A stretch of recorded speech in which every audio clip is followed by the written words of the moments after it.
জোরপূর্বক শ্রমের অজুহাতে বাংলাদেশ সহ ৬০ দেশের পণ্যে আরও শুল্ক বসাতে চায় যুক্তরাষ্ট্র। যুক্তরাষ্ট্র ইরানের পাল্টাপাল্টি হামলায় জটিল হচ্ছে মধ্যপ্রাচ্য পরিস্থিতি। দিল্লির আবাসিক হোটেলে ভয়াবহ আগুন, নিহত ২১। এবং যুক্তরাষ্ট্রের নতুন জাতীয় গোয়েন্দা পরিচালক হচ্ছেন বিল পুলটি।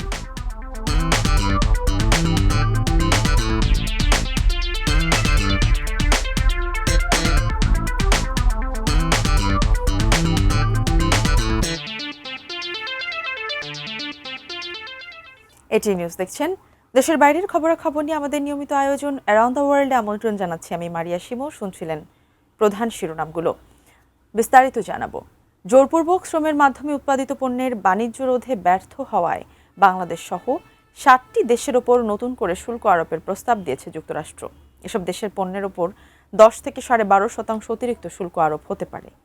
যুক্তরাষ্ট্রের বাণিজ্য প্রতিনিধির দপ্তর ইউএসটিআর জানায়, তদন্তে তারা দেখতে পেয়েছে সংশ্লিষ্ট দেশগুলো জোরপূর্বক শ্রমে উৎপাদিত পণ্যের বাণিজ্য নিয়ন্ত্রণে যথাযথ ব্যবস্থা নিতে ব্যর্থ হয়েছে, যা যুক্তরাষ্ট্রের বাণিজ্যের জন্য অযৌক্তিক বাধা সৃষ্টি করছে। ইউএসটিআর-এর এই প্রস্তাবটি হল ধারা ৩০১-এর অধীনে অন্যায্য বাণিজ্য প্রথা বিষয়ক একটি তদন্তের সর্বশেষ ফলাফল।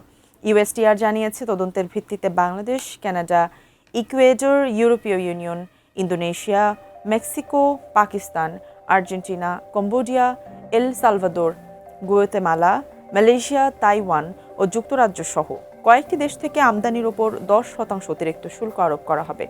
এছাড়া ভারত সহ বাকি ৪৫টি দেশের পণ্যের ওপর ১২.৫% অতিরিক্ত শুল্ক আরোপের প্রস্তাব করা হয়েছে।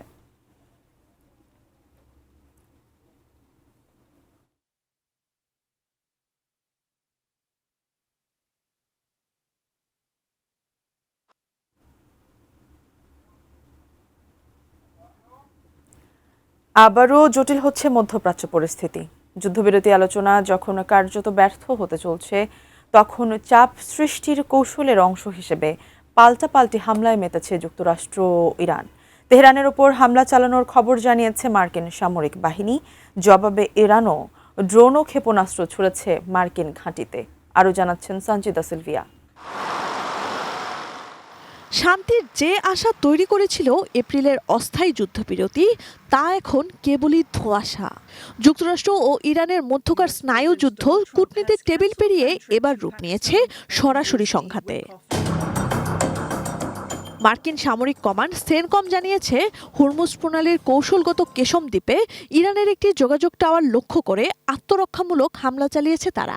মার্কিন বাহিনীর দাবি, মধ্যপ্রাচ্য জুড়ে ইরানের পরিকল্পিত আক্রমণের প্রতিক্রিয়া এটি। একই সাথে ইরানের একাধিক ব্যালিস্টিক ক্ষেপণাস্ত্র ও ড্রোন প্রতিহত করার দাবিও করেছে ওয়াশিংটন। তবে মার্কিন হামলার জবাব দিতে দেরি করেনি তেহরানও। ইরানের Islamic revolutionary guards core IRGC দাবি করেছে, তারা বাহরাইনে অবস্থিত মার্কিন ৫ম নৌবহরের প্রধান কার্যালয় এবং কুয়েতের মার্কিন সামরিক স্থাপনা লক্ষ্য করে ড্রোন ও ক্ষেপণাস্ত্র ছুড়েছে। হরমুজ প্রণালীর নিরাপত্তা বিঘ্নিত করার জন্য যুক্তরাষ্ট্রকে চড়া মূল্য দিতে হবে বলেও হুঁশিয়ারি দিয়েছে আইআরজিসি। দুই পরাশক্তির এই সামরিক মহড়ার সবচেয়ে বড় শিকার এখন সাগরে আটকে পড়া নাবিকরা।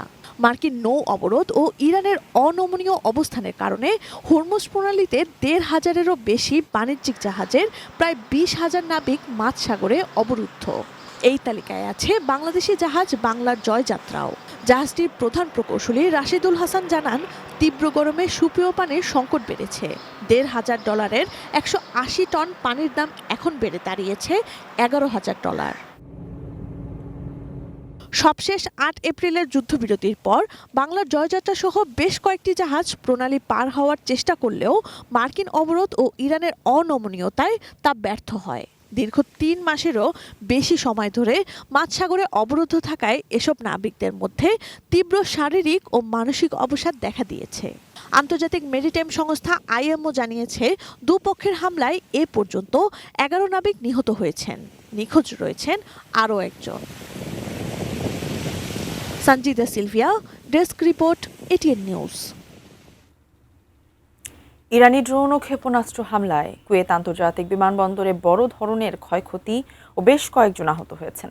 কুয়েতের প্রতিরক্ষা মন্ত্রণালয়ের মুখপাত্র সৌদ আব্দুল আজিজ আল ওতাইবি এক বিবৃতিতে এ তথ্য জানিয়েছেন। বিবৃতিতে সৌদ আব্দুল আজিজ আল ওতাইবি জানান, আজ বুধবার স্থানীয় সময় বেলা ৯টা ৩০ কুয়েতের আন্তর্জাতিক বিমানবন্দরের ১ নম্বর টার্মিনালে একাধিক ইরানি ড্রোন আঘাত হেনেছে। বিস্ফোরকবাহী এসব ড্রোনের আঘাতে বিমানবন্দরের উল্লেখযোগ্য ক্ষয়ক্ষতি হয়েছে এবং অনেকে আহত হয়েছেন। তবে বিবৃতিতে আহতের সংখ্যা ও ক্ষয়ক্ষতির বিস্তারিত উল্লেখ করা না হলেও হামলার পর থেকে বিমানবন্দরের বাণিজ্যিক ফ্লাইটের উড্ডয়ন অবতরণ স্থগিত রাখা হয়েছে। বিবৃতিতে আরও বলা হয়েছে, কুয়েতের সশস্ত্র বাহিনী সংশ্লিষ্ট কর্তৃপক্ষের সঙ্গে সমন্বয় করে পরিস্থিতি পর্যবেক্ষণ করছে এবং যে কোনো পরিস্থিতি মোকাবিলা করতে পূর্ণ প্রস্তুত অবস্থায় রয়েছে। ইরানের পক্ষ থেকে এখনও এই হামলা নিয়ে কোনো তথ্য বা বক্তব্য দেয়া হয়নি।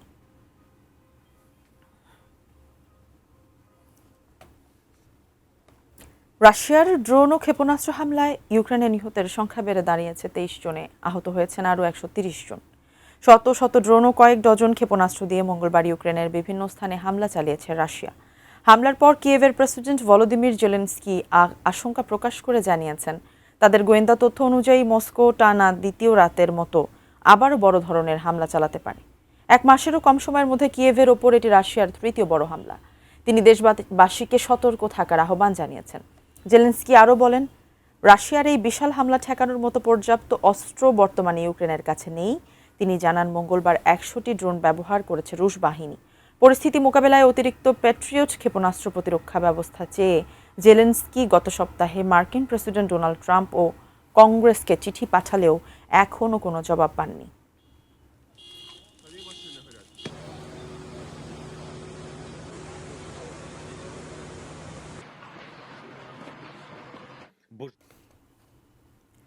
ভারতের রাজধানী দিল্লির একটি হোটেলে ভয়াবহ আগুনে ২১ জন নিহত হয়েছেন। দিল্লির মালব্যনগরের মিকাসা ইন হোটেলের বেসমেন্টে অবস্থিত রেস্তোরাঁয় সকালে আগুন লাগে। সরুগলিতে অবস্থিত হোটেলটিতে প্রায় ২৫টি কক্ষ রয়েছে। দুর্ঘটনার সময় হোটেলটিতে বিদেশি নাগরিক সহ প্রায় ৪০ জন অতিথি ছিলেন। আগুন লাগার সময় বেশিরভাগ অতিথিই ছিলেন ঘুমন্ত।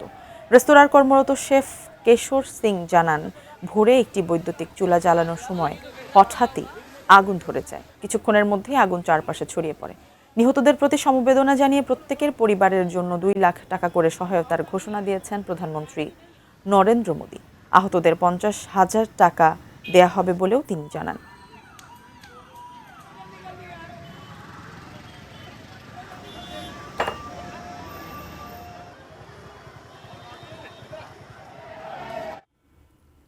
সংবাদের এই পর্যায়ে নিচ্ছি বিরতি। বিরতির পর আরও যা থাকছে।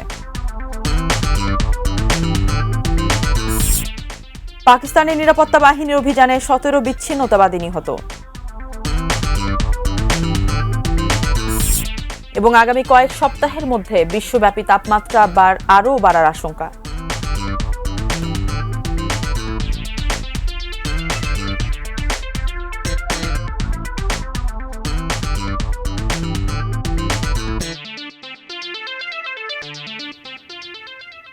বিরতির পর আবারও আমন্ত্রণ, দেখছেন অ্যারাউন্ড দ্য ওয়ার্ল্ড। যুক্তরাষ্ট্রের ভারপ্রাপ্ত জাতীয় গোয়েন্দা পরিচালক হিসেবে ফেডারেল আবাসন নিয়ন্ত্রক কর্মকর্তা বিল পুলটির নাম ঘোষণা করেছেন মার্কিন প্রেসিডেন্ট ডোনাল্ড ট্রাম্প। বিল পুলটি বিদায়ী গোয়েন্দা প্রধান তুলসী গ্যাবার্ডের স্থলাভিষিক্ত হবেন। গতকাল মঙ্গলবার এই নিয়োগের মাধ্যমে ট্রাম্প তার এমন একজন রাজনৈতিকভাবে অনুগত ব্যক্তিকে গোয়েন্দা কার্যক্রমের নেতৃত্বে বসালেন, যার জাতীয় নিরাপত্তা বিষয়ে কোনো পূর্ব অভিজ্ঞতা নেই। ৩৮ বছর বয়সী বিল পুলটি ফেডারেল আবাসন নিয়ন্ত্রক কর্মকর্তা। বিল পুলটিকে গোয়েন্দা প্রধান হিসেবে নিয়োগ দিতে সিনেটের অনুমোদন নেননি ট্রাম্প। সিনেটের অনুমোদন ছাড়া পুলটি সর্বোচ্চ ২১০ দিন এই পদে দায়িত্ব পালন করতে পারবেন। এই সময়সীমা তাকে আগামী নভেম্বরের মধ্যবর্তী নির্বাচনের সময় পর্যন্ত পদে বহাল থাকার সুযোগ দেবে। ডেমোক্র্যাটরা এবং অন্তত একজন রিপাবলিকান আইন প্রণেতা বিল পুলটিকে যুক্তরাষ্ট্রের গোয়েন্দা সংস্থাগুলোর তদারকির জন্য অযোগ্য বলে কঠোর সমালোচনা করেছেন।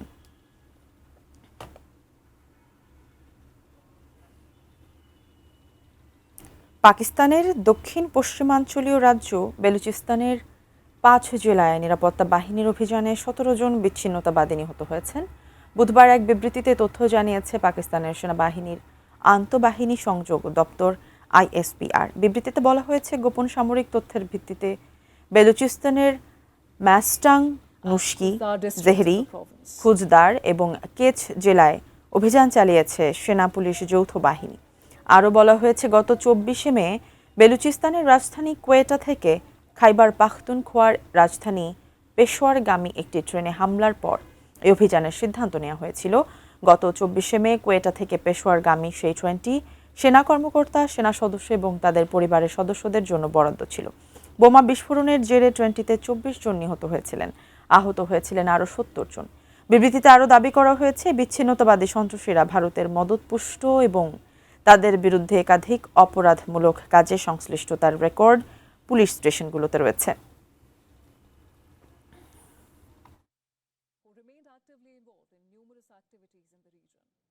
The ISPR added that targeted operations gave a significant blow to the terrorist networks operating in the area. সরকার বিরোধী বিক্ষোভের মুখে পদত্যাগ করেছেন বলিভিয়ার প্রতিরক্ষা মন্ত্রী মার্সেলো সালিনাস। দেশটির প্রেসিডেন্ট রদ্রিগো পাজের পদত্যাগের দাবিতে 1 মাসেরও বেশি সময় ধরে চলা ব্যাপক বিক্ষোভের মধ্যেই প্রতিরক্ষা মন্ত্রী পদত্যাগ করলেন।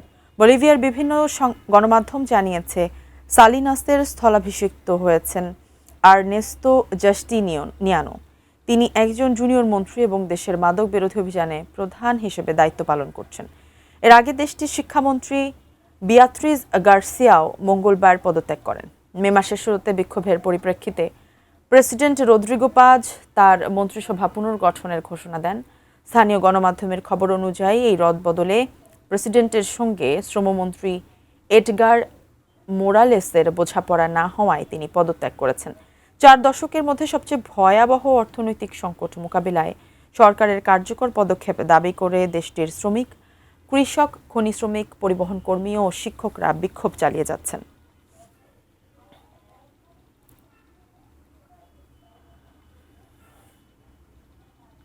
অ্যারাউন্ড দ্য ওয়ার্ল্ডে আবারও সময় হলো বিরতির, সঙ্গেই থাকুন।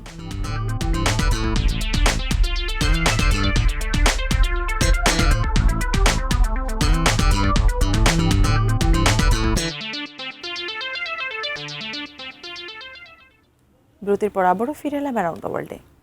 আগামী কয়েক সপ্তাহের মধ্যে আবহাওয়া পরিবর্তনের নতুন একটি ধাপ শুরু হতে পারে বলে সতর্কতা দিয়েছে জাতিসংঘ। এল নিনোর ধরন পরিবর্তনের কারণে বিশ্বব্যাপী তাপমাত্রা আরও বাড়ার আশঙ্কা রয়েছে।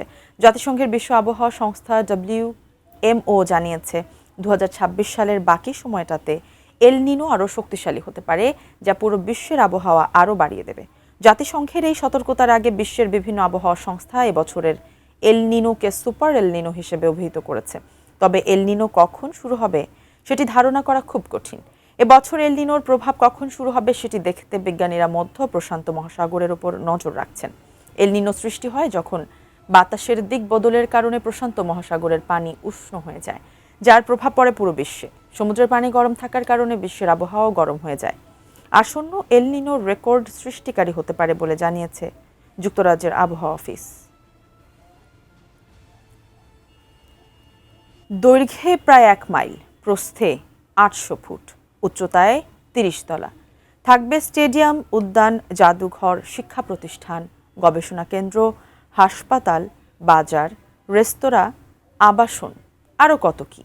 এসব নিয়ে সাগরে ভাসবে এক অভিনব শহর। এর বাসিন্দার সংখ্যা হবে প্রায় 80,000। গত 1 জুন ব্রিটিশ দৈনিক দ্য টেলিগ্রাফ এক প্রতিবেদনে এ তথ্য জানায়। বিশ্বের প্রথম ভাসমান শহর হিসেবে পরিচিত পেতে যাওয়া ফ্রিডম শিপের ওপর সেই প্রতিবেদনে জানানো হয়, এই শহরের বাসিন্দা বিশ্বের যে কোনো দেশের মানুষ হতে পারবে। প্রায় $16 বিলিয়ন খরচ হতে পারে এই মহাযজ্ঞ সম্পাদন।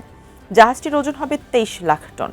পরমাণু জ্বালানি ব্যবহার করে জাহাজটি চালানোর চিন্তাভাবনা চলছে। এই মহাতরীর 80,000 অধিবাসীর মধ্যে 50,000 হবে স্থায়ী। প্রতিদিন প্রায় 10,000 অতিথিকে আমন্ত্রণ জানানোর ব্যবস্থা থাকবে।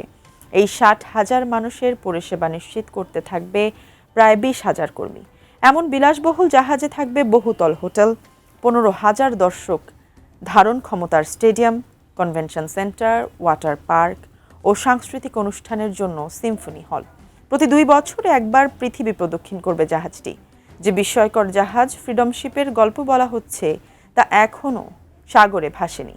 এমনকি তা বানানোর কাজও শুরু হয়নি। এমন একটি মহাতরী বানানোর মহাপরিকল্পনা চলছে দীর্ঘ ৩০ বছর ধরে। সংবাদ শেষ করব, তবে তার আগে এক নজরে অ্যারাউন্ড দ্য ওয়ার্ল্ড। জোরপূর্বক শ্রমের অজুহাতে বাংলাদেশ সহ ৬০ দেশের পণ্যে আরও শুল্ক বসাতে চায় যুক্তরাষ্ট্র। যুক্তরাষ্ট্র ইরানের পাল্টাপাল্টি হামলায় জটিল হচ্ছে মধ্যপ্রাচ্য পরিস্থিতি। দিল্লির আবাসিক হোটেলে ভয়াবহ আগুন, নিহত ২১। যুক্তরাষ্ট্রের নতুন জাতীয় গোয়েন্দা পরিচালক হচ্ছেন বিল পুলটি। পাকিস্তানের নিরাপত্তা বাহিনীর অভিযানে ১৭ বিচ্ছিন্নতাবাদী নিহত।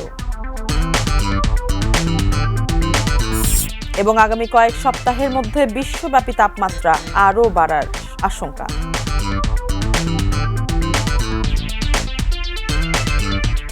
এই ছিল অ্যারাউন্ড দ্য ওয়ার্ল্ডের সর্বশেষ কাল। আবারও দেখা হবে একই সময়ে। সে পর্যন্ত সবাই ভালো থাকুন, দেখতে থাকুন এটি নিউজ। ধন্যবাদ সবাইকে।